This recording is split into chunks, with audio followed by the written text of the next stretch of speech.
आज की रात मेरे दिल की सलामी ले ले, दिल की सलामी ले ले। कल तेरी बज़्म से दीवाना चला जाएगा, शम्मा रह जाएगी, परवाना चला जाएगा।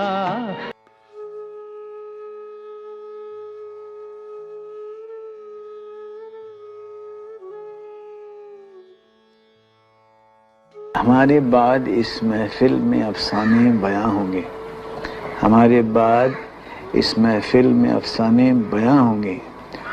बहारें हमको ढूंढेंगी, बहारें हमको ढूंढेंगी, न जाने हम कहाँ होंगे।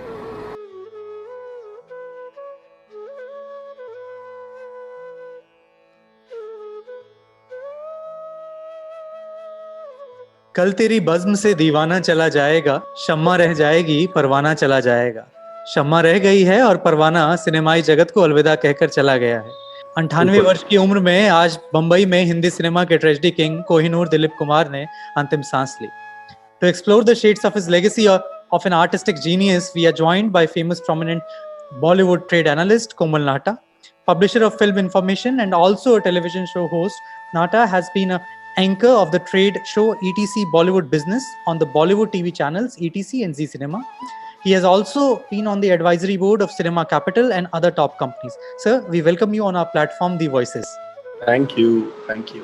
Garima? Tell me something, Komal sir. When you got this news, जब ये आपको सुबह न्यूज पता चली, what was your first reaction? एक एरा खत्म हो गया है, एक चैप्टर आज हमने क्लोज कर दिया है।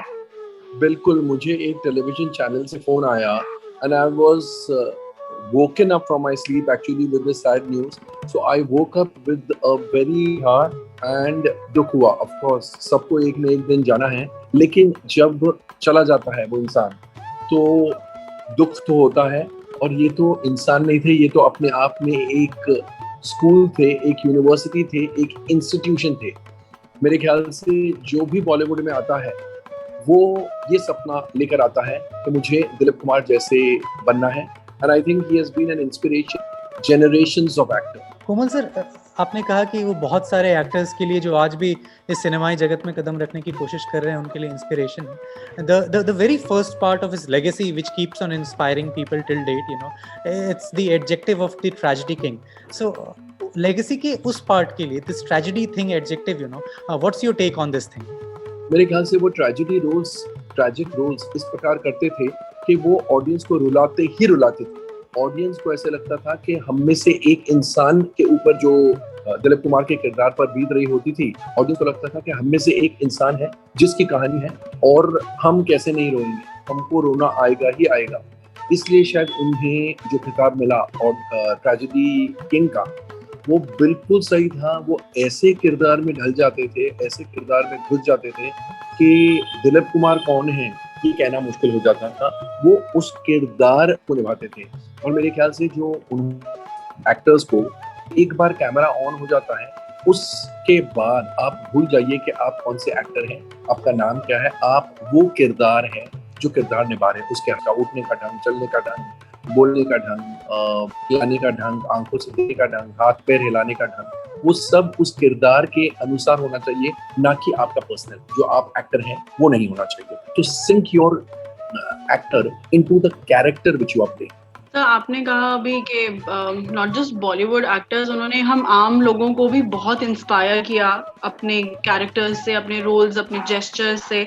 बट आज भी वो इतने रेलेवेंट, उनकी परफॉर्मेंस आज भी हम लोग उसे इतना अप्रिशिएट करते हैं। ऐसा क्या था कि उनको आज भी, what kept him relevant till date? I think उनकी एक्टिंग टाइमलेस थी। उनकी एक्टिंग इस प्रकार की थी कि आप ये नहीं बोल सकते थे कि इस एरा में उनकी एक्टिंग ठीक लगी, उसके बाद वो आउट ऑफ फैशन चली गई। कुछ लोगों की एक्टिंग टाइमलेस होती है और दिलीप साहब की, यूसुफ साहब की एक्टिंग एब्सोल्युटली टाइमलेस थी, जिस वजह से आज भी वो रेलेवेंट थे और जिस वजह से आज भी उनकी एक्टिंग को सराहाया जाता है। एक्चुअली वो बहुत अंडरस्टेटेड परफॉर्मेंस करते थे और रुक रुक के डायलॉग बोलने का अंदाज था वो ऐसा था कि लोगों को बहुत पसंद आता था, बहुत मजा आता था। एंड मीडियोक्रिटी, वो मेरे ख्याल से मीडियोक्रिटी से नफरत करते थे। उनकी ये जो क्वालिटीज हैं, अंडरस्टेटेड परफॉर्मेंस, मीडियोक्रिटी को बढ़ावा नहीं देना या मीडियोक्रिटी को अपनाना नहीं, जिसके कारण वो एक लेजेंडरी एक्टर thespian बने। नहीं तो आप वन ऑफ द मेनी बन के रह जाते थे, but he was the legend, the Dilip Kumar. Komal sir, अभी आपने कहा कि उनकी एक्टिंग टाइमलेस थी। So coming on to particular this aspect, his second innings, मतलब जब वो क्रांति खत्म कर चुके थे मनोज कुमार साहब जी, और जी, उसके बाद वो जी। शक्ति, मशाल, कर्मा, एक के बाद एक, वो जो सेकंड इनिंग्स वाला चार्म था उनका, वो भी मतलब वहाँ पे शायद लोगों की दिलों पर सर चढ़कर बोला उस समय भी याद है। तो इस सेकंड इनिंग्स पर आपका क्या टेक है?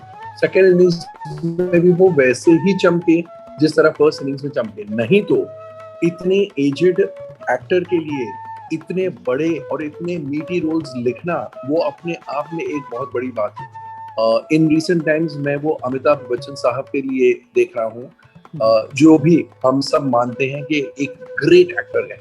तो मेरे ख्याल से फिल्म मेकर्स की खुशकिस्मती थी कि दिलीप साहब वापस आए, अपनी दूसरी पारी प्ले की, और सुभाष घई साहब ने उसमें उनके साथ 3 फिल्में बनाई, कर्मा, विधाता और सौदागर। यस, सौदागर बनाई।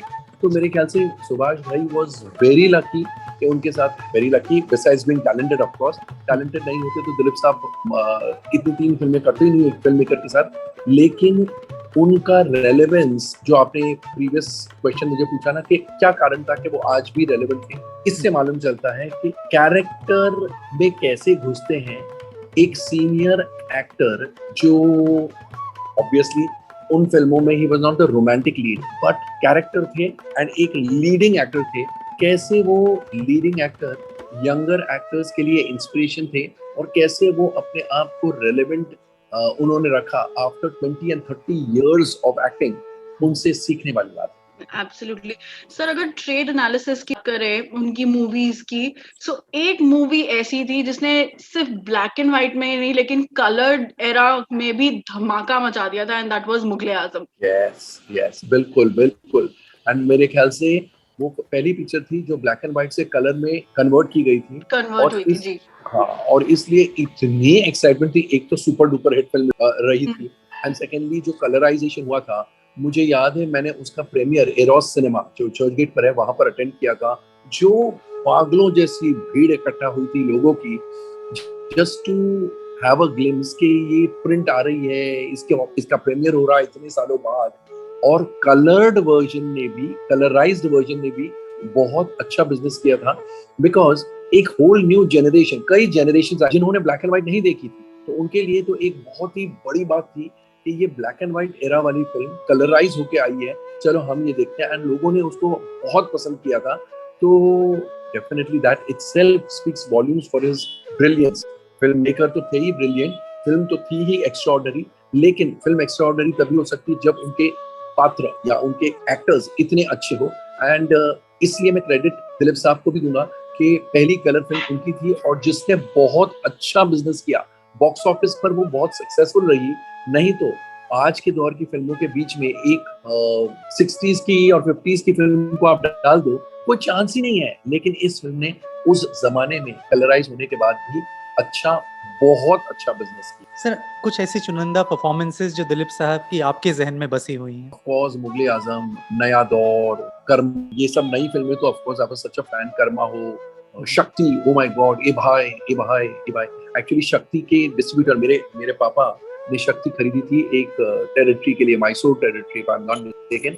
तो उसमें मेरे पापा ने डिस्ट्रीब्यूशन किया था उस फिल्म का, तो वो तो है ही मेरे दिल के करीब। But otherwise, all films, Andaz, every film of his is a textbook in performance, textbook in acting। विधाता क्या काम किया था, कर्मा में oh my god क्या काम था उनका। तो सारी ही फिल्मों में मुझे तो वो बहुत पसंद है। और उनकी फिल्म देखते हैं तब आपको एहसास, बैक टू बैक देखें या बैक टू बैक उनके सीन्स आप देखें ना, बेस्ट ऑफ दिलीप कुमार, तब आपको एहसास होता है कि वो कितने बड़े एक्टर थे, कितने ग्रेट एक्टर थे, because you realise whatever the role he give his 100% to every role, every character. Sir wonderful. Komal sir, एक छोटा सा सवाल है मेरे पास आपके लिए, जी लिटिल जी थोड़ा लाइट मूड करने के लिए। जी। दिलीप जी का एक गाना है, उड़े जब जब जुल्फे तेरी। आई थिंक ऐसा कोई इंसान नहीं होगा जिसने उस गाने पे डांस ना किया हो और दिलीप जी के वो हुक स्टेप ट्राई ना किया हो। आई एम श्योर आपने भी किया होगा। यस यस किया था, लेकिन I am such a bad dancer, मेरे 2 लेफ्ट फीट हैं, तो मैं 1 या 2 बार मैंने कोशिश की, उसके बाद मुझे नहीं आया, तो मैंने सोचा इतने ग्रेट एक्टर को इंसल्ट ना किया जाए। और क्या है, दिलीप साहब was not a great dancer, लेकिन दिलीप साहब की अदाएं ही इतनी खूबसूरत थी कि वो ग्रेट डांसर ना होते हुए भी उनकी अदाओं से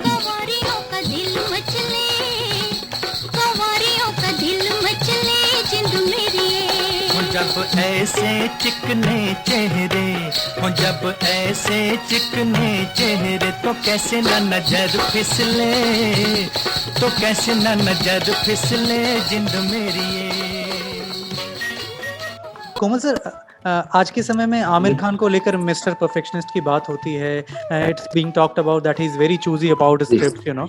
लेकिन दिलीप साहब ये काम 60 के 50 के दशक से ही करते आ रहे थे, बहुत कम स्क्रिप्ट चूज करते थे।